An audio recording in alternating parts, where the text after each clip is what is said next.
What's up, mister? Douglas, What a good boy. he's becoming rather incontinent, I'm sorry That's to say. okay. Well, the last time we got to do this together, I, of course, launched into behind the scenes.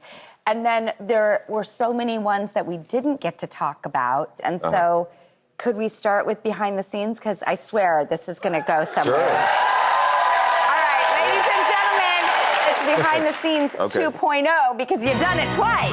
Okay.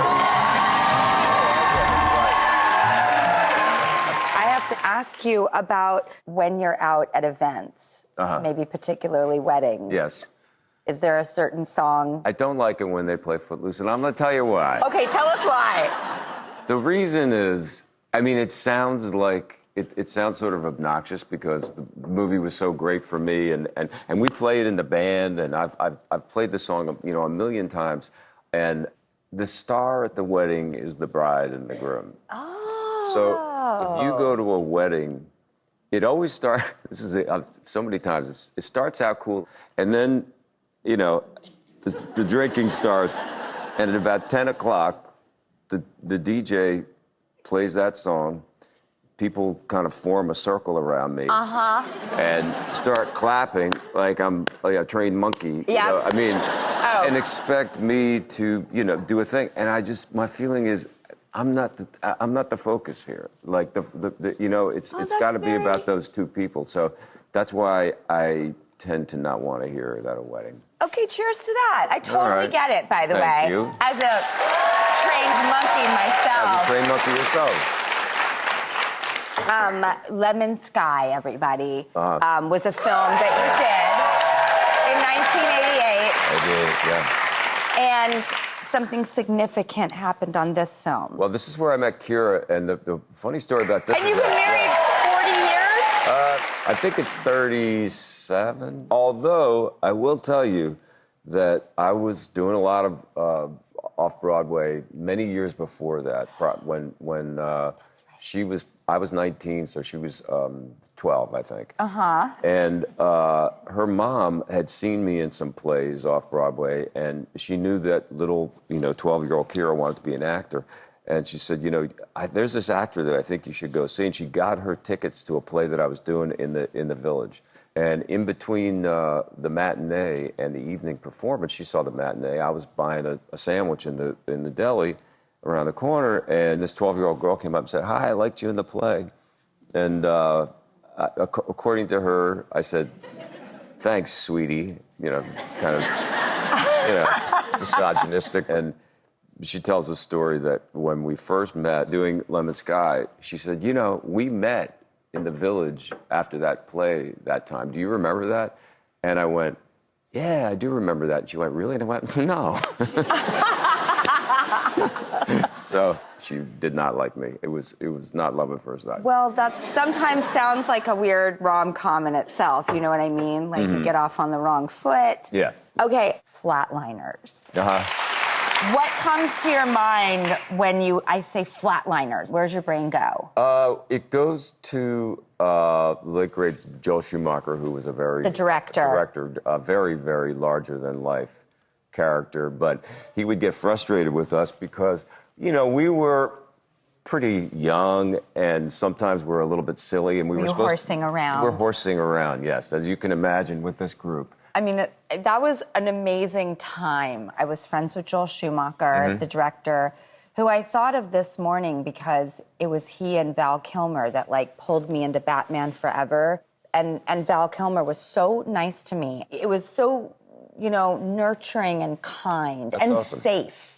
Yeah. Which was a very important thing for me. And probably not that common in those days. Yeah, I was like, nobody wants anything from me. They just want things for me. Yeah, that's great. Which I thought was really interesting. Yeah. You worked with Val on Broadway. Yeah, Val and I did a play called The Slab Boys. And there we are. That's me. Oh, my God. That is Jack. I've never seen this picture before. That's Jackie Earle Haley. Yeah, Jackie. He's Jackie in the Earle Bad News Bears. And Sean Penn. Sean Penn. Yeah. Val, I think it's one of the first things that he did out of Juilliard. It was it was great. I just always look at that as one of the great experiences of my life, and getting a chance to know him. I'm so honored to share this story with you now. Thank you. The River Wild is the next film. Meryl Streep, Curtis Hanson. I remember that on this movie, of course, I wanted to do it. Meryl being probably the person that I've most admired in terms of, the kind of actor that she is. And, when you get to work, I mean, you've done it so many times as well with your kind of icons and your heroes. It's just one of those amazing moments. And she's awesome. I mean, it was great to get a chance to, hit the ball back and forth. I can't even imagine. We actually have a message, a surprise for you. Check out, this is a co-star of yours. Hey, Kevin. I look a little different than I did in The River Wild, I think. Still one of my favorite memories ever of all of my shoots, and so much of that has to do with you and the cast and the way you guys treated me.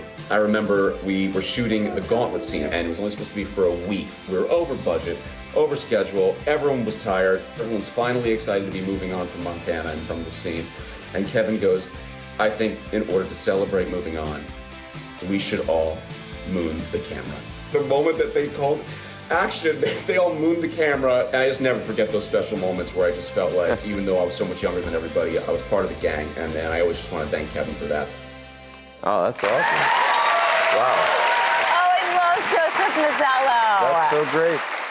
Okay, we have to go to a quick commercial break. I don't want to, but more with Kevin Bacon. We might even have another surprise. I don't know.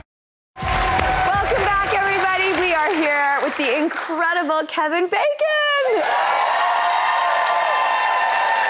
One of my favorite films ever made, She's Having a Baby. Oh, cool. Yeah. This is John Hughes at his finest. Yeah. John was a director that really wanted me to be with him, like, a lot. Like, we hung out every weekend. He never said to me, you're playing me. And I didn't even really think about that. But the truth was that I really was playing him. And the movie, to him, was an incredibly personal movie. Probably much more personal in a lot of ways than, The Breakfast Club or Planes, Trains, or Home Alone, whatever. I mean, he made zillions of great movies, and they were all from his life experience. But this one, I think, was the closest that it was to him. In fact, hold on, roll the tape. One of my memories of shooting She's Having a Baby was the wedding scene, which John Hughes, being the artistic auteur he was, took so long to shoot that by the time Jake told Christy his wedding vows, she was standing up in a wedding gown, completely asleep. I think if we checked in on those two today, they'd still be married, Kevin. I loved working with you on that. Oh, yeah. No, that was I think we shot that scene for 24 hours. And she's not kidding. It's the only time in my life I've ever fallen asleep standing up like a horse. Well, it was also worth it. And you really have, just put so many things out into the world that are so good. This latest project that we'll finish with is The Bondsman. It is so good. It's from Plum House. And it is this great setting. It has a great patina. It's humorous, it's action, it's kind of everything that you do all in one. Yeah, it's a lot of things combined with music and blood and horror and humor and family, and yeah. I mean, I had a blast making it, and it's a great cast, and it's what I really liked about it is and it always comes down to this, and I'm sure it's the same for you, like the people that you get to work with and the script and all of that stuff is the stuff that fills it out. But initially, it's always about character. Like for me, I always look and see who is this man, and is it someone whose shoes I'm interested in walking in, and in this case, the character of Hub was so interesting to me because he's a complete badass, but he's also a mama's boy at the same time. and he's living in his mother's garage. And he's a musician like you. And is this the first time you've ever played a musician? I think I have played musicians, but I haven't really integrated musical life. Like, I wrote songs for this. Exactly. And wrote songs with Jennifer Nettles. Yes, who's in the picture. Yeah, Is Jen that and her? I wrote. Yeah. She's a fantastic singer and songwriter from Sugarland. All 8 episodes are available now on Prime Video, and I'm so honored to do this with you in person. It was fun. Thank you. Thank you so much.